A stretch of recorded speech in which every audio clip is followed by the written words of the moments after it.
Akan aku buat hidup kalian menyesal dan menderita setelah kalian dengan tega mengusirku. Aku sudah mencoba menjadi istri dan menantu yang baik, tapi mengapa kalian kejam padaku? Diusir tanpa belas kasih oleh suami dan mertuanya sendiri, Kinara, wanita yang lembut dan penuh pengorbanan, berubah menjadi sosok yang kuat dan tak terhentikan. Ia telah mencoba menjadi istri yang setia dan menantu yang berbakti. Namun, semua usahanya dibalas dengan penghinaan, cacian, dan pengusiran dari rumah yang seharusnya jadi tempat perlindungan. Kini, Kinara kembali, bukan untuk memohon, tapi untuk membalas. Dulu ia menangis dan memohon, sekarang mereka yang akan menangis, menjerit, dan memohon ampun.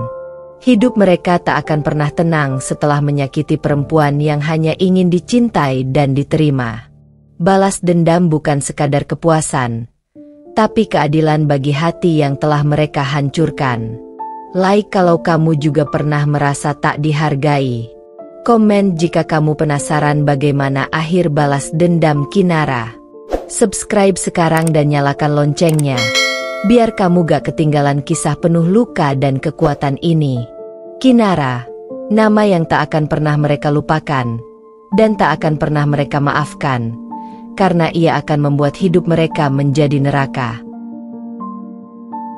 Namaku Kinara. Orang-orang bilang namaku unik, tapi di balik nama indah ini, hidupku jauh dari kata manis. Aku bukan wanita sempurna, tapi aku selalu berusaha menjadi yang terbaik, sebagai istri untuk suamiku, dan sebagai menantu untuk keluarganya. Aku tumbuh di keluarga sederhana. Ibuku seorang penjahit rumahan. Ayahku sudah lama tiada. Sejak kecil aku tahu artinya hidup prihatin. Maka saat aku dipinang oleh pria dari keluarga berada bernama Arvino, aku pikir inilah awal dari hidup yang membaik. Aku pikir ini awal dari cerita indahku sebagai seorang istri. Tapi ternyata aku salah. Mereka tak pernah benar-benar menerimaku. Senyum mertuaku palsu. Sikap suamiku berubah setelah malam pertama. Aku tetap bertahan. Aku memasak, mencuci, membersihkan rumah setiap hari tanpa keluhan. Meski hatiku sering menangis, aku tidak pernah memperlihatkannya. Kupikir, seiring waktu mereka akan menerima aku, mencintaiku. Namun, hari demi hari justru penuh dengan ejekan, hinaan, dan tuduhan yang bahkan tak pernah aku pahami. Apa gunanya kamu di rumah ini, Kinara? Perempuan kampung, gak tahu diri. Arvino bisa dapat wanita yang lebih pantas dari kamu. Itulah kata-kata yang kutelan setiap hari. Tapi aku diam, karena aku berpikir, ini semua akan berakhir. Bahwa suatu hari mereka akan menyadari aku mencintai mereka dari lubuk hati terdalam. Tapi tidak. Yang kuterima justru lebih menyakitkan dari apapun. Pengusiran. Malam itu, aku diusir dari rumah tanpa diberi kesempatan membela diri. Hujan deras mengguyur tubuhku. Langkahku gemetar. Aku memeluk tubuhku sendiri di tengah jalan, sambil berkata dalam hati, baiklah, kalau ini yang kalian mau. Mulai sekarang, bukan lagi Kinara si menantu sabar yang kalian kenal. Aku akan kembali, tapi bukan untuk minta maaf. Aku akan kembali untuk membuat kalian menyesal pernah menyakitiku. Dan disinilah semua dimulai. Pagi itu, aku duduk di sebuah halte tua dengan tubuh basah kuyup, sepatu sobek, dan hanya membawa tas kecil berisi beberapa helai baju. Tak ada lagi tempat untuk pulang. Rumah yang selama ini kuanggap tempat berlindung, kini menolakku mentah-mentah. Bukan hanya oleh Arvino, tapi juga oleh Butika, mertuaku, perempuan yang seharusnya menjadi ibu keduaku, tapi nyatanya menjadi penyiksa batin paling kejam dalam hidupku. Kenapa aku harus bersikap baik pada perempuan sepertimu? Gak ada untungnya. Kamu cuma bawa sial buat keluarga ini, Kinara. Kata-kata itu masih terngiang, menusuk lebih tajam dari sembilu. Aku menghapus air mata yang tak henti jatuh. Bukan karena aku lemah, tapi karena aku kecewa. Aku telah mencintai keluarga itu sepenuh hati. Aku tinggalkan keluargaku sendiri, meninggalkan karirku demi membangun rumah tangga bersama Arvino. Tapi saat aku tak lagi dianggap berguna, mereka melemparku begitu saja. Tapi pagi itu aku bersumpah, aku tidak akan hidup dalam penderitaan. Aku akan bangkit. Aku akan menjadi sosok yang tak akan pernah bisa mereka injak-injak lagi. Beberapa minggu setelah diusir, aku tinggal di sebuah rumah kos kecil. Beruntung sahabatku semasa kuliah, Naila, menolongku. Dia memberiku tumpangan, pekerjaan sementara sebagai admin di butik milik bibinya. Gaji kecil, jam kerja panjang. Tapi aku menjalaninya tanpa keluh. Karena aku tahu, ini awal dari kebangkitanku. Aku percaya kamu bisa sukses. Nar, kamu cuma belum nunjukin siapa kamu sebenarnya, kata Naila sambil memegang bahuku. Kalimat sederhana itu menyalakan semangatku yang hampir padam. Aku mulai belajar lagi. Di malam hari setelah pulang kerja, aku membuka laptop tua dan belajar tentang digital marketing, bisnis online, dan pengembangan diri. Aku ingat betul malam pertama aku menjual produk skincare buatan lokal lewat media sosial. Hanya satu pembeli hari itu. Tapi aku tetap tersenyum. Karena setiap langkah kecil membawaku lebih jauh dari luka masa lalu. 2 tahun berlalu. Dari 1 pembeli menjadi 1000. Dari kos kecil berlantai 1, aku pindah ke apartemen. Dari admin, aku kini pemilik brand skincare lokal yang ramai dibicarakan di TikTok dan Instagram. Orang-orang mulai mengenalku. Media mulai meliput kisahku.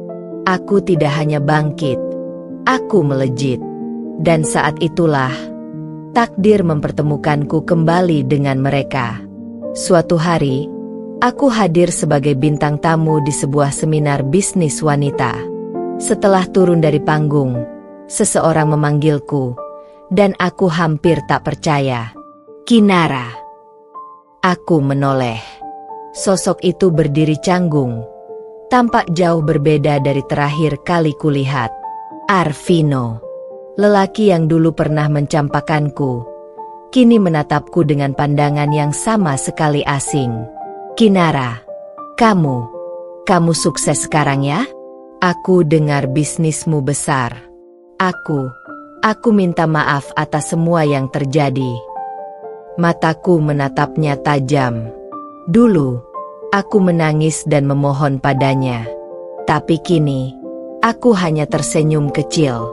Maaf ya, Arvino, aku gak punya waktu buat masa lalu, terutama yang menyakitkan. Sebelum aku melangkah pergi, aku sempat melihat Butika berdiri tak jauh di belakangnya. Wajahnya penuh rasa tidak percaya, mungkin malu, atau menyesal. Tapi bagiku, itu tak penting. Karena kini, aku bukan lagi Kinara yang dulu rela diinjak dan diremehkan. Aku adalah Kinara yang akan menunjukkan kepada dunia bahwa balas dendam terbaik adalah menjadi lebih bahagia tanpa mereka. Setelah pertemuan singkat di seminar bisnis itu, nama Arvino dan Butika kembali mengisi pikiranku. Tapi kali ini, bukan dengan air mata, melainkan dengan perasaan dingin yang tak bisa digoyahkan. Aku pikir itu sudah cukup. Tapi takdir sepertinya belum selesai memainkan babak berikutnya. Beberapa minggu kemudian, aku diundang menghadiri gala dinner dari Asosiasi Pengusaha Muda Nasional. Undangan VIP. Acara besar, mewah, dipenuhi para pelaku bisnis papan atas. Aku datang dengan gaun malam berwarna wine red, makeup flawless, dan sepatu hak tinggi yang kukenakan bukan untuk tampil cantik, tapi sebagai simbol bahwa aku telah naik level dari masa lalu. Saat aku melangkah masuk ke ballroom hotel bintang 5 itu, tatapan orang-orang tertuju padaku. Bukan karena mereka mengenal siapa aku, tapi karena aura yang kini kupancarkan. Aku bukan lagi menantu yang dianggap tak pantas. Aku bukan lagi wanita yang diusir tanpa harga diri. Aku Kinara, CEO dari brand Cayenne Skincare, yang penjualannya meledak di pasaran. Dan saat itulah aku melihat mereka lagi. Di meja bundar yang tak jauh dari panggung, duduk Arvino dan Butika. Ternyata, perusahaan lama Arvino menjadi salah satu sponsor kecil di acara ini. Tapi dari cara mereka duduk, terlihat jelas bahwa kini posisi mereka berbeda jauh dari tempat aku berada. Butika menatapku dengan wajah memucat, sementara Arvino berdiri, mencoba mendekatiku. "Kinara, kamu luar biasa sekarang," katanya dengan suara yang lebih lirih daripada dulu. Aku menatapnya dengan tenang. "Terima kasih. Aku juga terkejut kamu masih berani berdiri di hadapanku setelah apa yang kalian lakukan." Butika ikut bangkit berdiri, mencoba menenangkan suasana. Kinara. Dulu ibu hilaf. Ibu cuma nggak tahu kamu bisa sehebat ini. Jadi kalau aku nggak hebat, kalian tetap akan injak-injak aku. Begitu, ucapku tajam. Mereka terdiam. Tidak ada jawaban, karena apapun yang mereka katakan sekarang hanya akan menjadi alasan basi. Dulu aku pernah minta kalian terima aku, tapi sekarang aku justru bersyukur kalian buang aku seperti sampah. Karena jika tidak, aku takkan pernah menemukan versi terbaik dari diriku sendiri. Lanjutku. Butika menunduk. Arvino terlihat menyesal. Tapi aku tidak datang untuk menerima permintaan maaf atau membuka pintu yang pernah mereka hancurkan.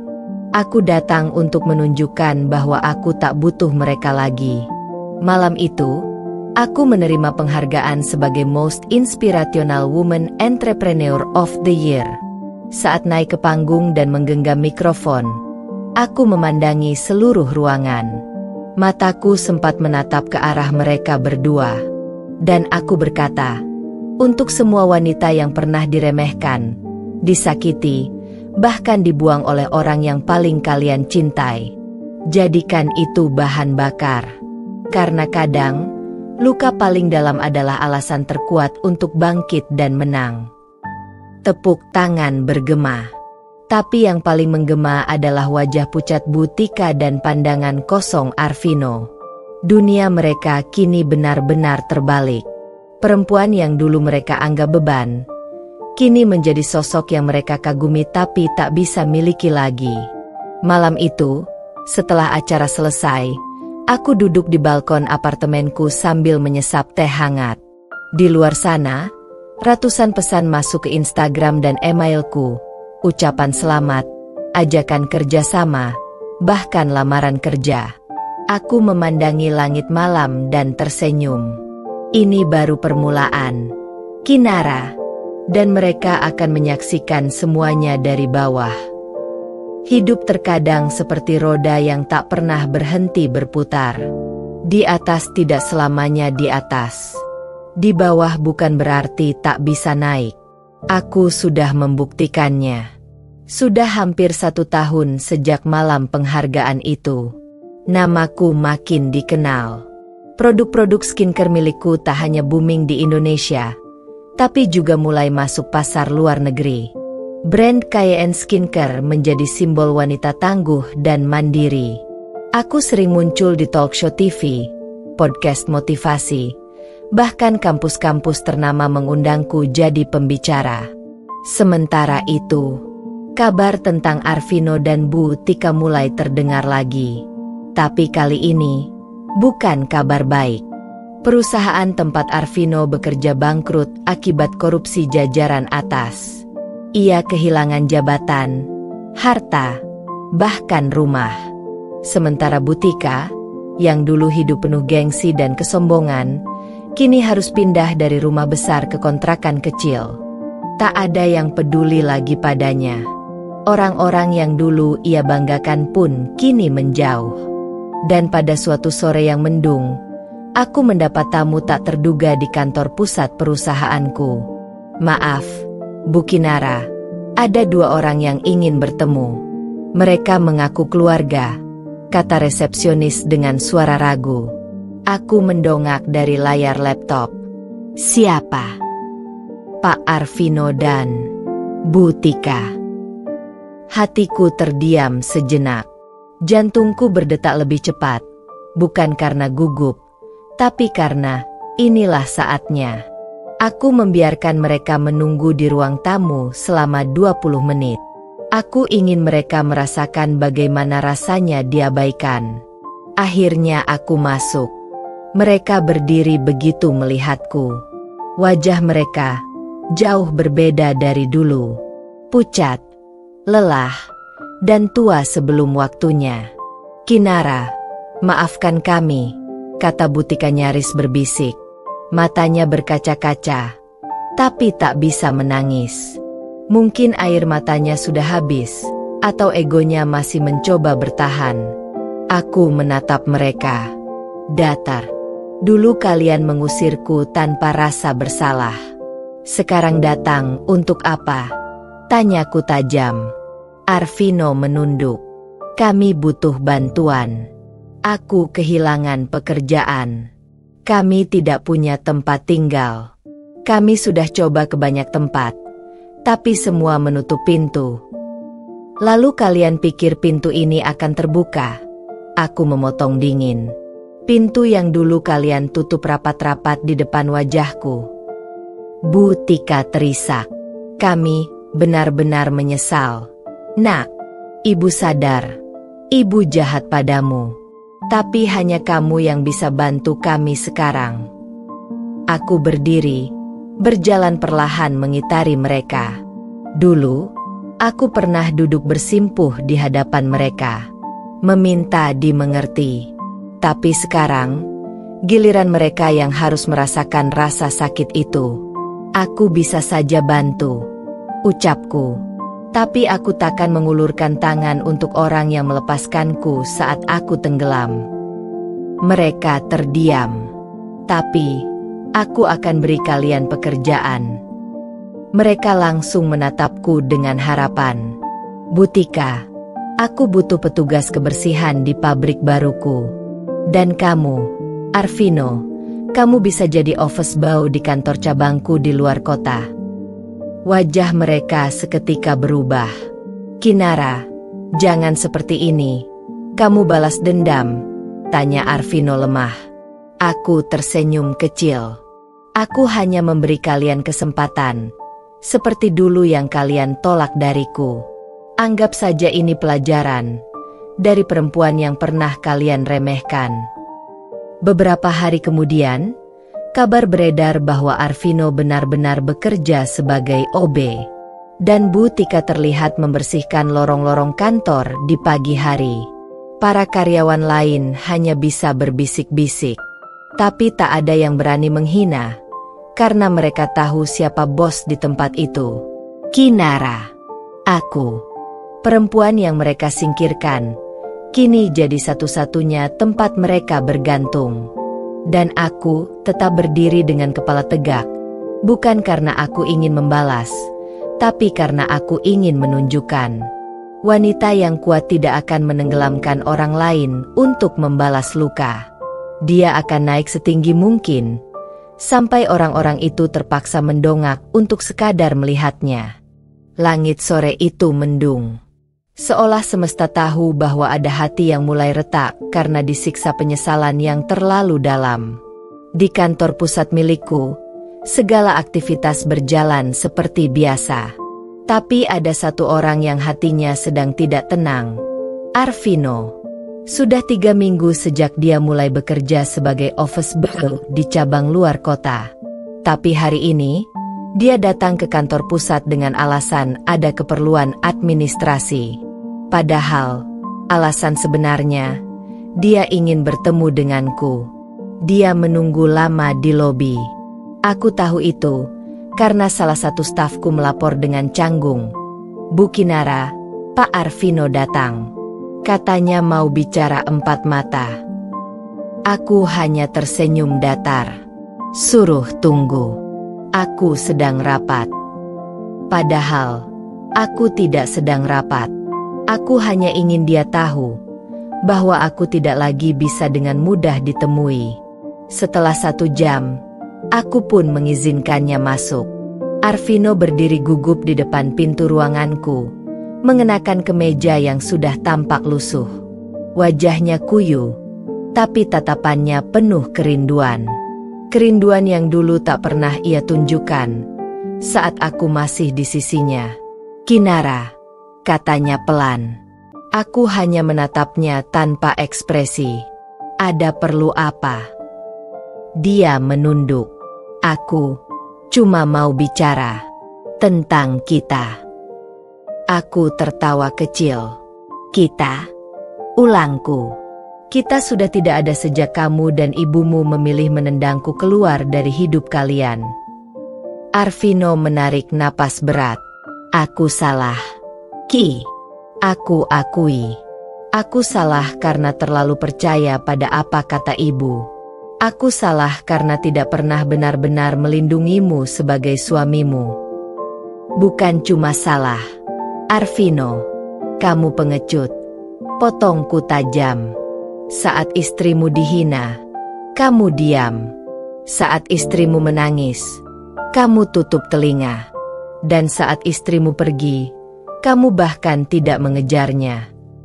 Dia mulai meneteskan air mata. "Aku rindu kamu, Kinara. Bukan karena kamu sukses sekarang, tapi karena aku benar-benar kehilanganmu." Aku mengalihkan pandangan ke jendela. Jauh di lubuk hati, aku tahu aku pernah sangat mencintainya. Tapi cinta yang tak dihargai hanya akan menjadi luka, bukan alasan untuk bertahan. Rindu itu tak berarti apa-apa, Vino. Apalagi kalau datangnya telat. Jawabku tenang. "Dulu, aku hanya ingin dimengerti. Tapi kalian lebih memilih untuk menyingkirkan aku seolah aku aib. Sekarang kalian datang, memohon, menyesal." Dia menggenggam tanganku. Tangannya dingin, gemetar. "Kasih aku kesempatan kedua, Ki. Aku mohon." Aku menatap tangannya lalu melepaskannya pelan. "Kesempatan itu sudah kuberikan dulu, berkali-kali. Tapi kamu dan ibumu menginjak-injaknya." Arvino menunduk. Air matanya jatuh ke lantai. Tangis yang nyata. Tangis yang dulu ingin aku lihat ketika aku menderita. Tapi kini, terlambat. Malamnya, aku pulang ke penthouse milikku. Aku berdiri di balkon, memandangi kota yang gemerlap. Banyak kenangan yang berlalu lalang di kepalaku. Tentang awal pernikahan kami yang penuh harapan. Tentang doa-doaku setiap malam agar bisa diterima oleh Butika. Tentang luka-luka kecil yang lama-lama menjadi jurang. Aku menghela napas panjang. Aku tidak membencinya. Tapi aku juga tidak mencintainya lagi. Aku hanya sudah sembuh. Keesokan harinya, sebuah surat diletakkan di mejaku oleh asisten pribadi. Surat tulisan tangan dari Arvino. "Kinara, terima kasih karena pernah menjadi rumah yang paling hangat dalam hidupku. Maaf karena aku memilih untuk pergi saat rumah itu sedang retak. Sekarang aku tahu, kamu bukan rumah yang rapuh. Kamu adalah istana yang terlalu megah untuk aku tinggali. Aku tidak akan ganggu kamu lagi. Aku hanya ingin kamu tahu, aku benar-benar menyesal. Dan aku akan mencintaimu dari jauh." Surat itu kututup pelan. Hatiku tidak bergetar, tidak sakit, tidak juga hangat. Karena kini aku tahu, cinta tidak akan bertahan tanpa penghargaan. Dan luka bisa sembuh jika kita memilih untuk bangkit. Dan aku, Kinara, telah memilih untuk tidak pernah kembali ke masa lalu. Sudah 6 bulan sejak Arvino menulis surat perpisahannya. Sejak itu, dia benar-benar menjauh. Tak ada pesan, tak ada panggilan. Begitu juga Butika. Mereka tetap bekerja di perusahaanku, tapi di cabang yang berbeda. Tak sekalipun aku bertemu mereka lagi. Dan sejujurnya, aku tak pernah merasa lebih tenang. Aku tak menyimpan dendam. Tapi aku juga tak menyisakan ruang untuk mereka yang dulu tega mengusirku dari hidup yang seharusnya jadi tempatku bertumbuh. Hidupku kini fokus pada hal-hal yang lebih indah. Diriku sendiri, bisnisku, dan sebuah proyek besar yang tengah aku siapkan bersama tim dari Singapura. Proyek itu membawaku ke sebuah acara gala dinner di Jakarta, menghadirkan berbagai investor dan CEO dari Asia Tenggara. Di sanalah aku bertemu Rafael Mahendra, seorang pengusaha muda berdarah Indo-Swiss, pemilik jaringan hotel dan spa mewah di beberapa negara. Rafa bukan tipe pria yang banyak bicara, tapi caranya memandang, seolah menembus dinding paling dalam hatiku. Ia tak pernah menanyakan masa laluku. Ia hanya ingin tahu, siapa aku sekarang dan apa yang membuatku tersenyum hari ini. Pertemuan pertama itu berlanjut ke makan malam profesional, lalu percakapan santai, hingga tawa yang terasa hangat, dan akhirnya, perasaan yang tak bisa diabaikan. Suatu malam, kami duduk di rooftop restoran di tengah kota Jakarta. Angin malam menyapu rambutku yang digerai. Rafa menatapku dengan tatapan penuh arti. "Kinara," katanya pelan, suaranya dalam dan tenang. "Kamu tahu gak, dari semua wanita hebat yang pernah aku temui di dunia bisnis, kamu adalah satu-satunya yang membuatku ingin diam dan mendengarkan lebih lama." Aku tertawa kecil. "Mungkin karena kamu belum tahu siapa aku di masa lalu." Dia menggeleng. "Aku gak butuh tahu luka masa lalumu. Aku cuma mau jadi bagian dari masa depanmu." Aku terdiam. Kalimat itu menusuk lembut ke jantungku. Tak seperti Arvino yang dulu sibuk menilai, mengatur, bahkan menjatuhkanku, Rafa datang dengan cara yang sangat sederhana, tapi menyembuhkan. "Dan kamu gak perlu buru-buru," lanjutnya. "Aku tahu kamu kuat, tapi kamu gak harus selalu berdiri sendirian. Kamu boleh bersandar kapanpun kamu mau." Untuk pertama kalinya setelah sekian lama, aku menangis. Tapi bukan karena sakit, tapi karena aku sadar Tuhan mungkin membiarkan aku dihancurkan, supaya aku tahu cara mencintai diriku sendiri terlebih dahulu. Dan setelah aku sembuh, Dia mengirim seseorang untuk menghargai perjuangan itu. Beberapa bulan setelah pertemuan itu, Rafa dan aku menjalin hubungan profesional sekaligus personal. Ia membantuku mengembangkan lini resort dan spa premium yang menjadi bagian dari ekspansi KYN Empire. Tapi di luar bisnis, ia menjadi pelindung yang tidak mengekang, dan sahabat yang tak pernah menghakimi. Suatu hari, saat aku menginap di villa milik Rafa di Ubud, kami duduk di tepi kolam, ditemani cahaya senja yang keemasan. Ia menggenggam tanganku dan berkata, "Kinara, kamu bukan sekadar wanita yang bangkit dari luka. Kamu adalah pemenang." Dan saat itu, aku tahu, aku akhirnya menghadiahi diriku sendiri dengan cinta yang layak. Sementara itu, jauh di ujung kota, Butika jatuh sakit. Tubuhnya melemah. Tak ada yang merawatnya selain Arvino yang kini hidup pas-pasan. Mereka pernah menjadi pihak yang mengusir dan menghancurkan. Kini, hanya bisa menatap dari jauh, bagaimana wanita yang dulu mereka injak, justru bersinar lebih tinggi dari yang bisa mereka jangkau. Dan aku tidak membalas mereka dengan kebencian. Aku membalas dengan kesuksesan, kebahagiaan, dan cinta yang jauh lebih besar. Pagi itu terasa lebih segar dari biasanya. Di meja makan villa pribadiku yang menghadap danau, sinar matahari masuk lembut melalui tirai linen putih.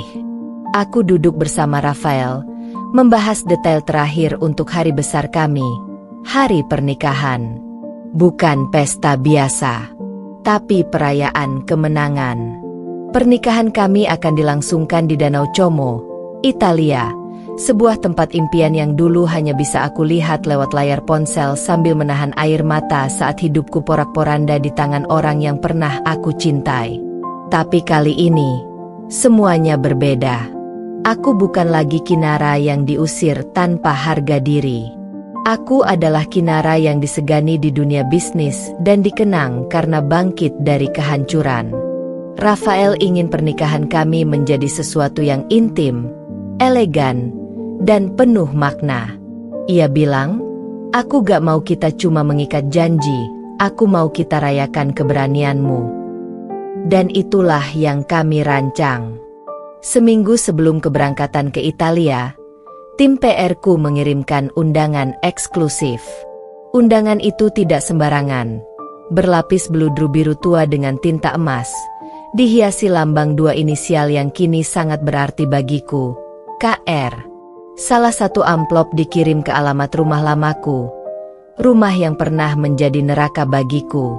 Di dalamnya tertulis, kepada Arvino Nyonya Tika.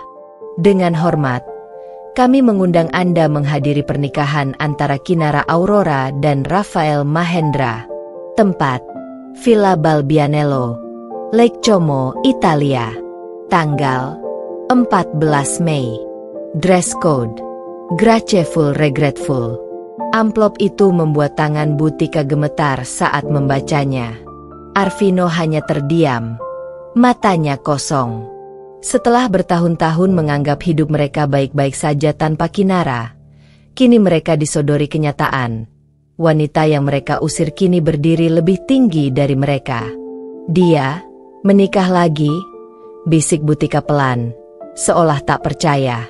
Di Italia, gumam Arvino sambil menatap kosong. Dan undangannya mewah sekali. Sejak saat itu, rumah mereka kembali muram. Tak ada percakapan. Hanya kesunyian yang menggema di antara dinding penuh penyesalan. Hari pernikahanku pun tiba. Aku mengenakan gaun putih gading dari desainer ternama Paris. Sederhana, elegan, tapi memesona. Di sisi altar berdiri Rafael, dengan jas hitam klasik dan senyum yang sejuk seperti embun pagi. Saat aku berjalan menyusuri aisle yang dihiasi bunga peoni dan anggrek putih, semua tamu berdiri. Kamera mengarah padaku. Tapi aku tidak peduli pada sorotan lensa. Fokusku hanya satu. Pria yang menungguku di ujung sana, yang melihat luka masa laluku bukan sebagai aib, tapi sebagai mahkota keberanian. Di antara para tamu, aku melihat beberapa wajah yang terkejut, termasuk dua undangan yang ternyata hadir, Arvino dan Bu Tika. Ya, mereka datang. Mungkin berharap bisa meminta maaf. Atau mungkin hanya ingin menyaksikan sendiri betapa tinggi aku telah terbang. Entahlah. Yang jelas, aku tak menyapa mereka. Aku hanya berdiri tegak. Senyumku cukup sebagai tanda bahwa aku tak lagi berada di bawah mereka. Saat ikrar diucapkan, Rafael memegang tanganku erat. Aku mencintaimu, Kinara, karena kamu tak pernah membiarkan luka mengubah hatimu menjadi kebencian. Kamu tetap lembut, walau dunia pernah menjatuhkanmu. Aku tersenyum, menahan air mata bahagia, dan untuk pertama kalinya sejak lama, aku benar-benar merasa damai. Setelah pesta berakhir dan matahari terbenam di balik perbukitan Italia, aku berdiri di balkon villa, mengenakan jubah satin putih dengan secangkir teh hangat di tangan. Rafael memelukku dari belakang. Kalau suatu hari kamu melihat ke belakang, apa yang kamu rasakan? Tanyanya lembut. Aku tersenyum, menatap bulan. Aku tak ingin membalas dendam pada mereka. Rafa, cukup aku tunjukkan bahwa aku tetap bertahan, bahwa aku bahagia tanpa harus menyakiti balik. Dia mengecup keningku. Dan kamu melakukannya dengan sangat indah, Kinara. Malam itu, air mata kembali jatuh. Tapi bukan dari hatiku. Di sudut kamar hotel bintang 3, Arvino menatap foto pernikahanku dari media sosial. Di sebelahnya, Butika menangis, menyesali keputusan masa lalu. Tapi waktu sudah berlalu. Dan aku sudah terlalu jauh dari mereka. Bahagia di dunia yang dulu mereka pikir tidak akan pernah bisa kumiliki. Angin sore menyapu lembut halaman belakang villa kami di Ubud, tempat aku dan Rafael menetap untuk beberapa minggu setelah pernikahan. Suasana tenang, suara gemericik air dan dedaunan yang bergoyang menciptakan harmoni damai yang tak pernah aku bayangkan akan kumiliki. Namun damai itu sedikit terganggu ketika asistennya Rafael menyerahkan sebuah amplop coklat tua dengan segel emas yang sudah sedikit retak. "Ini baru saja dikirim, Bu," katanya pelan. Dari luar amplop itu, aku tahu pengirimnya adalah Arvino. Tangan yang pernah kugenggam dalam suka duka, kini kembali menyentuh hidupku lewat selembar kertas. Tapi tak lagi sebagai suami. Hanya sebagai seseorang yang pernah membuang permata dengan tangannya sendiri. Dengan napas tertahan, aku membuka surat itu. Untuk Kinara. Aku tahu, aku tidak pantas lagi memanggilmu dengan lembut seperti dulu. Tapi izinkan aku menulis ini untuk mengeluarkan semua yang selama ini menghantui hidupku. Kinara, setelah kamu pergi, aku pikir aku akan merasa bebas. Tapi ternyata, aku justru terpenjara dalam sepi yang aku ciptakan sendiri. Rumah yang dulu terasa luas dan hangat kini dingin dan penuh gema penyesalan. Setiap sudut rumah mengingatkanku padamu. Pada suara tawamu di dapur. Pada cara kamu membangunkanku dengan senyuman meski hatimu mungkin sedang terluka. Dan yang paling menyakitkan adalah, aku sadar semua itu nyata. Justru ketika kamu sudah pergi, aku telah menjadi lelaki paling bodoh. Memilih mendengarkan ibuku, Butika, yang selalu menuntut dan menyudutkanmu. Membiarkanmu diperlakukan seperti pelayan, bukan istri. Dan yang paling memalukan, aku diam saja saat kamu diusir dari rumah tanpa membawa apapun. Bahkan harga dirimu pun kami rampas. Kamu tahu? Setelah kepergianmu, ibuku jatuh sakit. Mungkin karena usianya. Tapi aku percaya, sebagian dari itu karena hatinya mulai diselimuti penyesalan. Dia jarang bicara. Hanya duduk termenung dan sesekali menyebut namamu. Kinara, kita kejam ya padanya. Aku tahu ini terlambat. Tapi jika kamu berkenan, aku ingin meminta bukan untuk kembali, bukan untuk menebus, tapi untuk meminta maaf. Maaf karena aku tak pernah menjadi suami yang pantas. Maaf karena aku membiarkan cinta yang tulus darimu mati perlahan tanpa pernah kujaga. Aku melihat fotomu dan Rafael. Kalian tampak bahagia. Dan entah kenapa, itu membuat hatiku hancur sekaligus lega. Karena akhirnya, Tuhan menggantikan lukamu dengan cinta yang layak. Kalau kamu tidak ingin membalas surat ini, aku mengerti. Tapi tolong, izinkan aku mengatakan satu kalimat terakhir ini. Kamu adalah istri terbaik yang pernah aku miliki, dan kesalahanku adalah kehilanganmu. Salam maaf dari hati yang hancur. Arvino. Aku menutup surat itu. Tanganku tak gemetar. Hatiku pun tak lagi sakit. Yang ada hanyalah satu hal. Pengakuan yang datang saat semuanya sudah usai. Rafael masuk dan melihatku duduk diam memandangi surat. Dari dia. Tanyanya lembut. Aku mengangguk. Dia menyesal.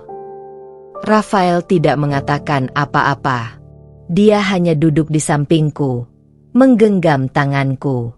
Kamu nggak perlu jawab surat itu. Kamu sudah jauh dari masa lalu. Nar, terlalu jauh.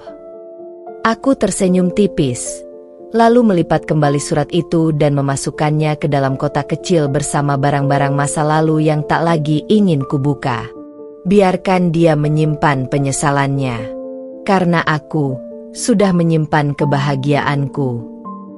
Sementara itu, di rumah kecil yang mulai rapuh, Butika berbaring di ranjang, matanya sayu.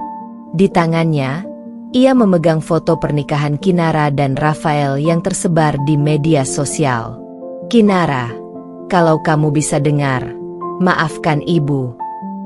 Air matanya jatuh, menandai tahun-tahun yang terbuang dalam kesombongan dan keangkuhan. Dan Arvino hanya bisa duduk di kursi samping, meremas surat balasan yang tak pernah datang. Karena Kinara kini tahu, tidak semua permintaan maaf pantas mendapat tempat, dan tidak semua luka harus dibalas. Beberapa cukup dilalui, dan ditinggalkan. 3 tahun sudah berlalu sejak aku meninggalkan rumah itu. Rumah penuh luka, pengkhianatan, dan air mata. Tapi sejak saat itu pula, aku berjanji bukan hanya pada diriku sendiri, tapi juga pada luka-luka yang pernah mereka goreskan di hatiku, bahwa aku akan kembali, bukan sebagai Kinara yang lemah dan dipandang sebelah mata, tapi sebagai Kinara yang tak bisa lagi diinjak.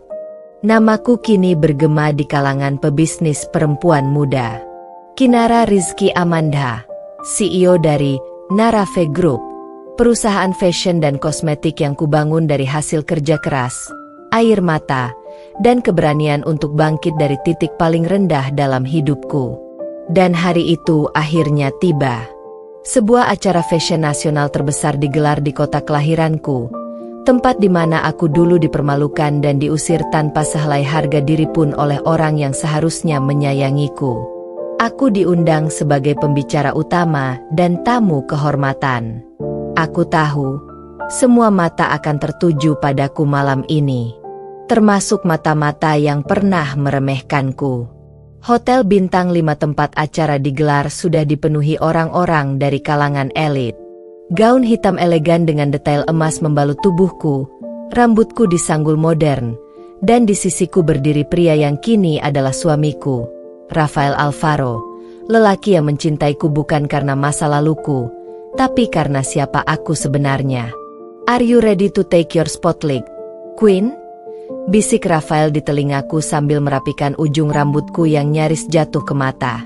Aku tersenyum tipis. "More than ready." Saat kakiku melangkah masuk ke ballroom megah itu, suara gemuruh tepuk tangan terdengar. Blitz kamera berkilat di mana-mana. Dan di tengah keramaian itu, aku melihat mereka. Butika dan Arvino. Mereka duduk di bangku barisan kedua, bersama para tamu kehormatan lainnya.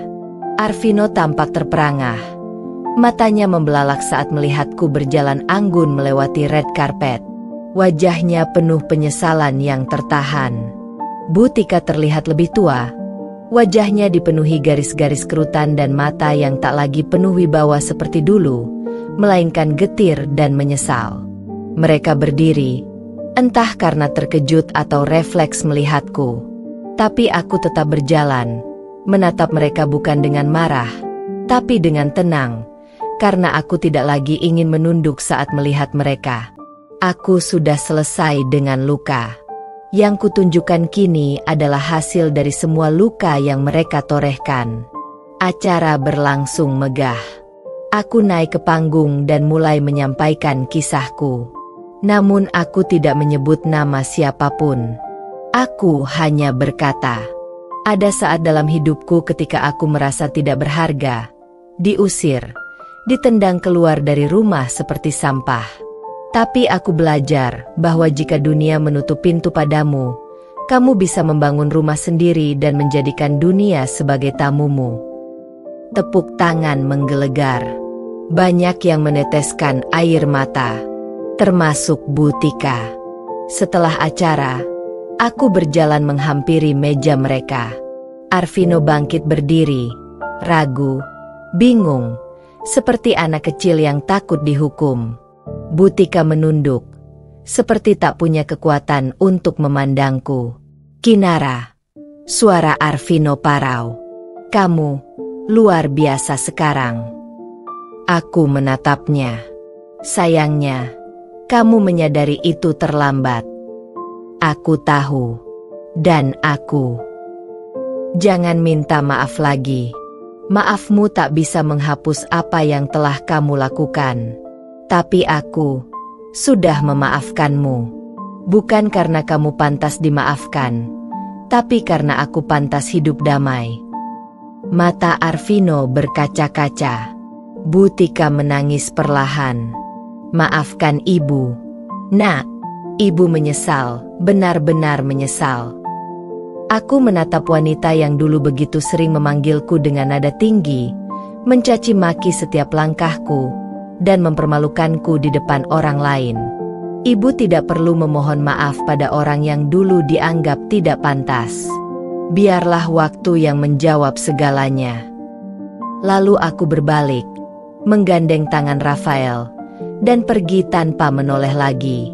Malam itu aku berdiri di balkon kamar hotel, memandangi kota yang pernah jadi saksi kepedihan hidupku. Rafael memelukku dari belakang. Kamu hebat, Kinara. Aku menatap bintang-bintang. Dulu aku hampir hancur karena mereka.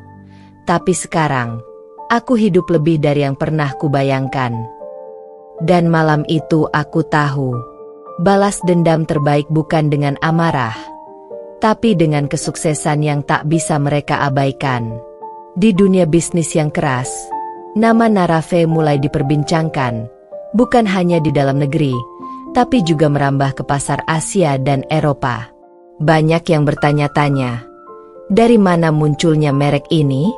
Siapa perempuan bernama Kinara Rizky Amanda yang mampu membangun brand kelas atas hanya dalam 3 tahun? Tapi tak banyak yang tahu bahwa Narafe berasal dari 2 nama. Nara, dari Kinara, dan Fe, dari masa lalu. Nama Arvino yang dulu begitu berarti. Sebuah nama yang dulu membawa luka, kini kujadikan bahan bakar. Narafe bukan hanya brand. Ia adalah simbol perubahan, simbol kebangkitan. Di balik semua keberhasilan ini, perjuanganku bukan tanpa jatuh bangun. Setelah terusir dari rumah mertua, aku tinggal di kos kecil berukuran 3x3 meter, hanya beralaskan kasur tipis. Makan seadanya, bahkan pernah hanya dengan roti basi dan air putih. Namun setiap malam, aku menatap langit-langit kamar dan berkata pada diriku sendiri, kamu boleh dihina hari ini, tapi suatu saat, nama yang mereka hina akan jadi nama yang mereka banggakan. Siang hari aku kerja di toko baju, malam hari aku les online tentang digital marketing dan bisnis fashion. Aku mulai menjahit sendiri, memfoto sendiri, menjual lewat media sosial. Satu demi satu pelanggan datang, bukan karena promosi besar-besaran, tapi karena aku jujur, niat, dan tulus dalam membangun kepercayaan. Di tahun pertama, aku bertemu seorang investor muda bernama Rafael Alvaro, seorang duda yang mengagumi kerja kerasku. Ia tidak pernah bertanya tentang masa laluku. Baginya, yang penting adalah bagaimana aku membawa masa depan. Ki, kamu ini bukan cuma cantik, tapi kamu punya semangat yang tidak semua orang punya, katanya suatu malam, saat kami berdiri di depan gerai pertamaku. Aku tertawa kecil. Semangat itu muncul karena aku sudah pernah dipatahkan. Tapi aku tidak mau hancur. Rafael tersenyum. Kalau kamu bersedia, aku ingin kita membangun bisnis ini bersama. Aku yakin, kamu akan jadi perempuan paling berpengaruh di negeri ini.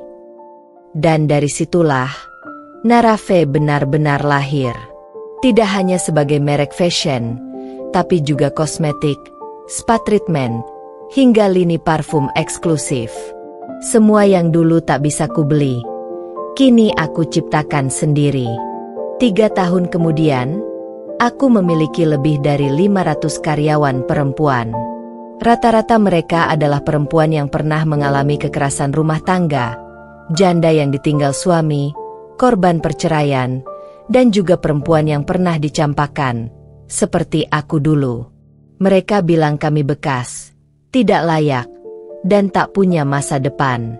Tapi lihat kami sekarang. Kami bukan bekas siapa-siapa. Kami adalah versi baru dari diri kami sendiri. Itulah moto Narafe yang kutanamkan. Aku sering memberi pelatihan motivasi dan bisnis gratis, khusus untuk perempuan yang tak mampu. Di hadapan mereka, aku berkata, aku pernah dipanggil tidak tahu diri. Aku pernah diusir tanpa perasaan. Tapi kalian lihat sendiri, bukan dunia yang harus memberiku tempat, akulah yang menciptakan tempat untuk diriku sendiri. Dan saat itu, salah satu peserta seminar mendekatiku. Matanya penuh haru. Bu Kinara, saya tahu wajah ibu. Saya pernah melihat ibu di rumah Butika. Saya mantan pembantu tetangga mereka. Hatiku berdesir. Ibu Kinara, saya tahu semua cerita ibu. Saya tahu bagaimana mereka memperlakukan ibu, dan sekarang saya bangga sekali bisa berdiri di hadapan ibu yang luar biasa. Aku memeluknya. Air mata mengalir, tapi bukan air mata sedih. Air mata penerimaan. Bahwa kini, takdirku bukan lagi ditentukan oleh orang yang mengusirku, melainkan oleh tekadku sendiri. Beberapa bulan kemudian, saat aku membuka cabang Narafe ke-10, sebuah undangan datang dari Butika. Surat itu berisi tulisan tangan. Kinara, ibu sudah tua, ibu sakit, dan hanya ingin satu hal. Maaf. Ibu tahu tak ada kata cukup untuk menebus luka yang sudah ibu goreskan. Tapi kalau masih ada sedikit saja ruang di hatimu, ibu ingin bicara. Untuk pertama kalinya sebagai ibu. Aku menggenggam surat itu lama. Tidak langsung menjawab. Luka boleh sembuh, tapi bekasnya tetap ada. Namun aku tahu, pemaafan bukan untuk mereka, tapi untuk membebaskan diriku sendiri. Hari itu aku berdiri di depan rumah yang dulu mengusirku. Kali ini bukan sebagai menantu, tapi sebagai Kinara, perempuan yang mereka pernah hina, tapi kini datang dengan kepala tegak dan hati yang penuh kedewasaan.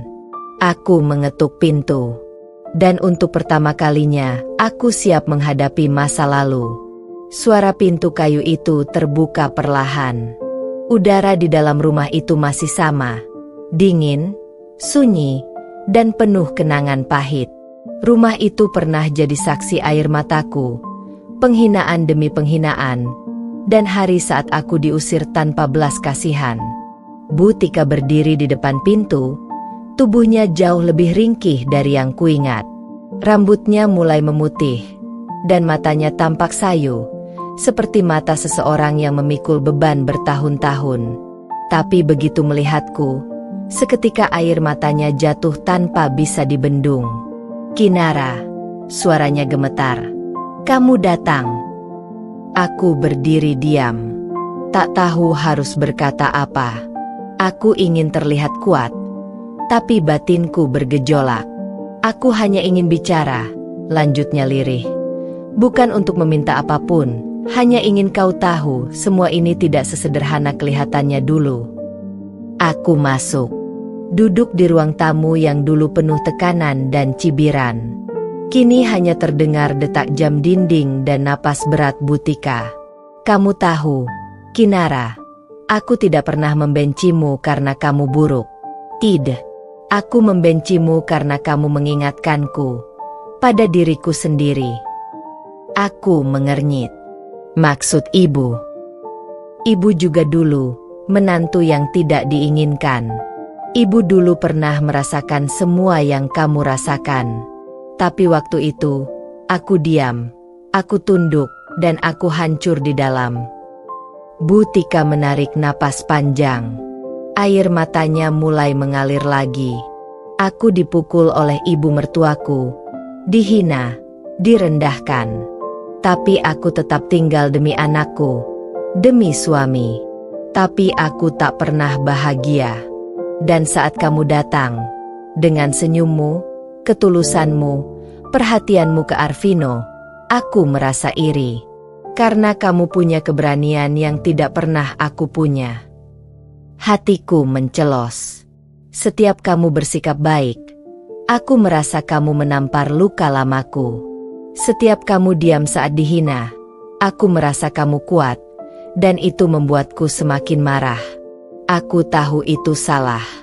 Tapi aku tak tahu cara menyembuhkan luka selain menyakiti orang lain. Aku tercekat. Kata-kata itu seperti pisau, tapi bukan untuk melukai, melainkan membuka kebenaran yang lama terkunci. Ibu, kenapa tidak bicara dari dulu? Karena aku pengecut. Kinara, tangisnya pecah. Dan karena aku takut kehilangan kendali atas Arvino. Dia satu-satunya yang tersisa. Ayahnya sudah lama pergi. Aku takut kamu akan mengambil dia dariku. Seperti dulu ibunya suamiku merebut suamiku dari aku. Aku menatapnya. Perlahan mulai mengerti. Luka itu diwariskan. Tanpa sadar. Aku tidak mengambil Arvino darimu, Bu. Aku mencintainya, sama seperti seorang istri mencintai suaminya. Tapi aku juga ingin dicintai, dihargai, diterima. Dan aku gagal memberimu itu, gumamnya. Sampai akhirnya aku kehilangan semuanya, termasuk anakku sendiri. Mataku mulai berkaca-kaca. Suasana hati ini rumit. Ada luka, ada marah. Tapi juga ada pengertian. Bu, ibu tahu nggak? Setiap kali ibu menyuruh aku pulang ke rumah orang tuaku, aku duduk di kamar mandi dan menahan tangis. Aku cuma mau diterima. Bu, nggak lebih. Tapi ibu lihat aku seperti musuh. Aku tahu, jawabnya pelan. Dan rasa bersalah itu tidak pernah berhenti menghantui aku. Kinara, setiap malam aku memandangi foto keluarga dan menyesal. Kenapa aku tak bisa mencintai kamu seperti kamu mencintai Arvino? Lalu, Bu Tika menggenggam tanganku. Tangannya dingin, tapi sentuhannya tulus. Aku tidak bisa memutar waktu, Kinara. Tapi kalau kamu izinkan, aku ingin menebus semua ini. Bukan untuk menebus dosa, tapi untuk memutus rantai kebencian, agar perempuan lain tidak mewarisi luka yang sama. Aku menghela napas berat. Dalam hati, aku tahu, proses memaafkan tidak terjadi dalam satu pertemuan. Tapi hari ini, pintu itu terbuka. Untuk pertama kalinya, Bu Tika menunjukkan bahwa ia adalah manusia yang juga hancur, bukan sekadar mertua yang kejam. Dan itu adalah awal. Sebelum aku pergi, aku berkata, Ibu, aku belum bisa melupakan semua yang terjadi. Tapi aku akan belajar memaafkan. Bukan demi ibu, tapi demi aku sendiri. Aku ingin bebas dari benci, karena aku ingin hidupku bahagia. Bu Tika memelukku. Untuk pertama kalinya, pelukannya bukan karena ingin menguasai, tapi karena ingin melepaskan. Karena kadang, pengampunan bukan tentang siapa yang benar, tapi siapa yang berani menyembuhkan luka terdalam. Hari itu hujan turun deras, seolah langit ikut merasakan beratnya langkah yang kuambil. Sudah bertahun-tahun aku tidak bertemu dengan Arvino, suamiku yang dulu kucintai sepenuh hati, yang dulu bersamaku dalam tawa dan air mata, namun juga pria yang ikut diam saat aku diusir dari rumah oleh ibunya, Bu Tika.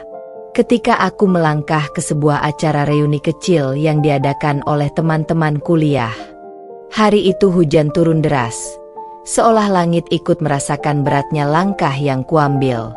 Sudah bertahun-tahun aku tidak bertemu dengan Arvino, suamiku yang dulu kucintai sepenuh hati, yang dulu bersamaku dalam tawa dan air mata, namun juga pria yang ikut diam saat aku diusir dari rumah oleh ibunya, Bu Tika.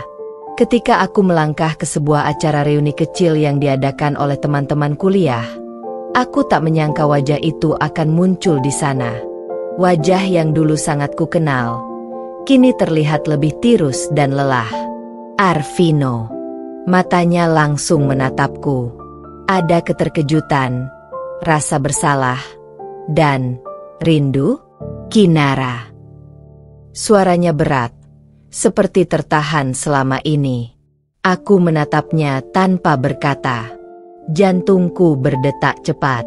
Emosi yang selama ini kutahan kembali menyeruak ke permukaan. Boleh aku bicara sebentar?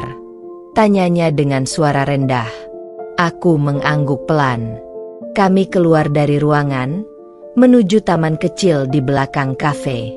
Aku mencarimu selama ini, katanya. Kamu mencariku setelah membiarkan ibumu mengusirku? Setelah kamu diam, tak membelaku sedikit pun. Ia tertunduk. Aku pengecut. Aku takut melawan ibuku. Aku pikir, kamu akan mengerti. Tapi ternyata aku hanya menyakiti perempuan yang paling tulus mencintaiku. Aku tertawa getir. Kamu tahu, Vin? Saat kamu tak menoleh ke belakang, aku belajar berdiri. Saat kamu memilih diam, aku belajar berbicara. Dan saat kamu membiarkanku pergi, aku belajar mencintai diriku sendiri. Air mata mengalir di pipinya. Aku menyesal. Nar. Setiap hari, aku ingin menebus semuanya. Aku ingin memperbaiki semuanya. Aku menggeleng. Luka ini sudah terlalu dalam. Vin. Aku tidak bisa kembali ke masa lalu dan berpura-pura bahwa tidak ada yang terjadi. Aku sudah jauh berjalan. Dan aku sudah tidak mencintaimu lagi. Kinara, kumohon. Aku tersenyum. Tenang. Aku sudah memaafkanmu. Tapi aku tidak akan kembali. Aku layak mendapatkan cinta yang tidak setengah-setengah. Ia terdiam. Dunia seperti berhenti sejenak. Tahun-tahun berlalu sejak pertemuan itu. Aku pindah ke kota lain, membuka bisnis butik dan kafe yang ramai dikunjungi. Aku bertemu banyak orang baru, wanita-wanita kuat yang juga memiliki luka, dan dari mereka, aku merasa hidupku dipenuhi cinta dan dukungan. Bu Tika sesekali menghubungiku, menyampaikan kabar dan harapan untuk bisa bertemu cucu dari Arvino dan istri barunya. Aku hanya tersenyum saat membaca pesan-pesan itu. Hidup terus berjalan. Aku bukan lagi Kinara yang dulu. Aku adalah wanita mandiri, kuat, dan tidak lagi berharap cinta dari orang yang pernah membuangku. Sore itu, di sebuah taman tempat aku biasa duduk santai dengan novel favoritku, seorang pria duduk di bangku sebelahku. Namanya Damar. Seorang duda beranak satu yang kehilangan istrinya karena sakit. Ia tidak sempurna, tapi ia tulus. Ia tidak datang membawa janji, tapi hadir dengan kesetiaan. Perlahan, kami jatuh cinta. Bukan karena butuh, tapi karena nyaman dan saling menghargai.